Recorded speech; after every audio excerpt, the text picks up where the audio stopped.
Big data and its moral obligation, the Equifax breach. We'll look at a brief overview of the events, timeline of what transpired, an overview of the company. We'll look at a breakdown by the numbers. We'll also do a cybersecurity assessment briefly, including IAM, identity and access management, both defensive and offensive cybersecurity strategies, and a link to the NIST cybersecurity framework. Equitable Factual Information, or as we know them, Equifax, is one of the world's largest collectors and holders of people's data. And while their foundational principles have not changed, they had very humble beginnings. In the late 1800s, a shop owner from eastern Tennessee saw the value in not only the collection of personal information on his patrons in order to build a profile of them to establish creditworthiness, but he also saw the value in selling this information. Businesses bought and sold and traded this commodity of personally identifiable information without people's consent and without the ability to stop them. The company continued this trend of dealing in people's personal data that, while mostly financial, was also very personal and oftentimes contained sordid information. Over the years, as the company grew and spread globally, they continued to collect data en masse and eventually ended up with offices in 24 countries and employing over 13,000 employees with an estimated annual revenue of $3.1 billion in data sets on almost 1 billion people and data stores that were estimated to be 1,000 times larger than the Library of Congress. They have continued to capitalize on the early notion that there is big money in people's data. In light of this, Equifax has a moral obligation that transcends all other regulations, compliance, best practices to ensure the confidentiality and integrity of our data and to keep our data secure and safe. In 2017, we saw Equifax fail to do this on an epic scale when the nightmare of one of the world's largest data breaches became a reality. As Business Insider stated in an article, the breach was handled, quote, like a drunken teenager trying to hide the aftermath of a particularly destructive house party, end quote. It was a train wreck, one that seemingly was in a downward spiral where we saw failure after failure from pre-incident to the incident itself, mitigation, recovery, and response methods. As we look at a timeline of events, starting in early March, going all the way through to September 7th, from initial vulnerability disclosure to the events that happened in the middle that transpired to actually be the attack path, and then to when the world was finally told. We see the primary attack path was the Apache Struts 2 vulnerability, and it was found to be within the online customer complaint portal hosted by Equifax. While the vulnerability was disclosed, and an alert was sent to Equifax by the Department of Homeland Security, the out-of-date organizational hierarchy and the failure to have an accurate, reliable, and detailed asset inventory proved to be the initial cause for the breach. Shortly after the vulnerability was disclosed, attackers scanned the internet looking for potential target systems. They found the vulnerability in Equifax's systems. They then left, only then to return 3 days later and establish a backdoor. On March 15th, Equifax themselves conduct an internal vulnerability scan of its systems.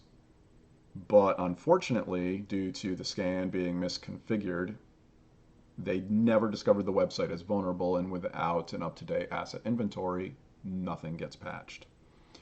On May 13th, utilizing that previously established backdoor, hackers access the network and then discover a plain text password file, which then uncovers admin credentials to allow them to move laterally throughout the network, accessing database after database. Databases that should have been segmented between the online portal complaints and the user personally identifiable information, but weren't.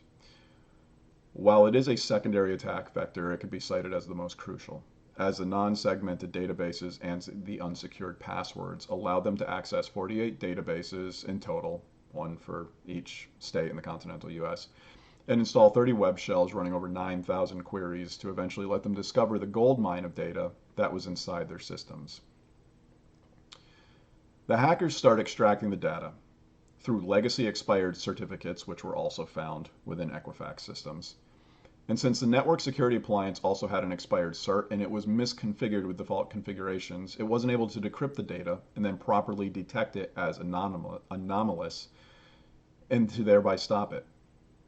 Then on July 29th, Equifax renews the certificate and is alerted to the network anomalies. 5 months after the announcement and over 2 months that the hackers were in the system, the site was taken offline 1 day later, July 30th. Then on August 2nd, Equifax implements its incident response plan. They contact legal guidance and they bring in the security firm Mandiant to assist. And then 1 month later, almost 7 months after the vulnerability was discovered, the world was finally told. Overall, in America alone, almost half the population was affected. But if you were to consider the actual amount of users that were of an age or position to have their data collected, the percentage would be greater. There is a good chance that if you lived in 2017 and you had credit, that you were affected by this breach. More than 146 million Americans had their personally identifiable information extracted by malicious actors. Names, addresses, phone numbers, driver's license numbers, birth dates, social security numbers, credit card information was all disclosed. And we can see the amounts, with the most being phone numbers. We still see social security numbers, 146 million of them disclosed as part of this data breach. As part of its recovery in the aftermath of this debacle, Equifax establishes a data breach information website for affected consumers that is discovered to be easily impersonated. They set up a site that allows consumers to check if they were affected, a site that not only produced inaccurate and unreliable information and results, but also asked for personal information to be given to a company that just had hundreds of millions of Americans' personal and confidential information disclosed to the world. Equifax also then recommends consumers sign up for credit monitoring, but required the user sign an arbitration clause barring them from any legal recourse, and they set the site up for credit alerts, was found to be subject to the same cross-site scripting vulnerability that Equifax was made aware of in 2016 and never fixed. Additionally, the easy task of credit freezing, the recommended option as well, was also screwed up as they tried to first charge consumers until there was a backlash. And then the PIN that they gave was based on the time and date of when the person signed up for credit freezing. Not exactly a random generated PIN. 5 years later, the data has still not shown up, and the world waits to see what happens with it as terabytes of data, our data, millions, hundreds of millions of people's data are being stored away and sat on for some reason that many suspect is a spy scheme led by a nation state. Equifax failed in almost every category of NIST's cybersecurity framework at a major level. Equifax needs to implement segmentation of its databases to ensure personally identifiable information is separate from public information or consumer complaints. Additionally, having the proper principles of least privilege and separation of duties among its many IT support personnel would help to ensure that credentials from one user aren't able to allow access seepage into other secured areas. We see improper password management that allowed passwords to be stored in clear, plain text within the network, and that without separation of duties and segmentation, lateral movement with privilege escalation took place. Additionally, defense in depth with proper network access controls and an inventory of all certificates within the enterprise would have ensured that the network security devices were not only configured properly, but also were kept up to date. However, the number one fix that needs to be implemented, and is a high priority and needs to be done first and foremost, is an accurate, up-to-date, and detailed asset inventory accounting for every piece of hardware and every software application across their enterprise, and especially within the myriad of acquired companies. This is needed to have defensive plan of attack when it comes to applying patches and implementing security countermeasures and mitigation, which is a second crucial point. Their patch management program, it needs to be done on a regularly scheduled basis, have maintenance windows, and they need to ensure that it is being maintained and properly supervised and that critical patches are applied as soon as possible. Policy review for both IAM and overall for their cybersecurity foundation needs to be performed regularly to ensure an outdated or failed policies, procedures, and standards are updated to ensure they have an accurate picture of the organization's cybersecurity health. From an offensive cybersecurity point of view, vulnerability assessments.